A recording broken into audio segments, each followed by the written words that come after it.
golaha wasiirada xukuumadda federaalka Soomaaliya oo xalay kulna isugu yimaadeen waxay ku ansixin soo jeedinta wasaaradda arrimaha dibadda oo dalbatay in magacaabista laba ka mid ah danjirayaasha Soomaaliya ku metelaya dalalka caalamka. labada danjire ee xalay ansixin golaha wasiirada kow mudane Cabdixakiin Maxamed Axmed Dabadaarood safiir, labo mudane Yuusuf Axmed Sheego oo asna loo magacaabay safiir. kulankan waxaa shir gudoomiyay wasaaraha Soomaaliya Xamse Cabdi Barre waxaa sidoo kale lagu ansixiyay siyaasadda habraaca qaran ee warbixinta dabagalka xuquuqda insaanka taasoo muhiimad gaar ah siinaysa ilaalinta iyo horumarinta xuquuqda aadanaha ee Soomaaliya.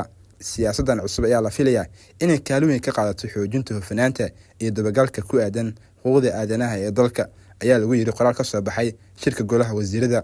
sidoo kale shirka golaha wasiirada ayaa lagu soo bandhigay warbixin faahfaahsan oo la xiriirta dardargelinta qorshaha isbeddelka qaran ee NTB kaasoo lagu taageerayo horumarinta nidaamka dawliga iyo kobcinta dhaqaalaha dalka.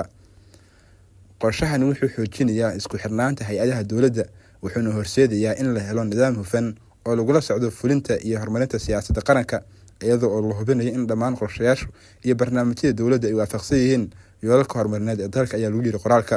khubaro ku xeeldheer arrimaha qorsheynta iyo maamulka dawliga ayaa golaha u soo bandhigay qaababka ugu habboon ee dalka looga hirgelin karo hanaanka NTB kaasoo diiradda lagu saarayo kobcinta dhaqaalaha dalka, hagaajinta adeegyada bulshada iyo xoojinta maamulka hay'adaha dawliga si loo gaaro horumar waara ayaa lagu yiri qoraalka.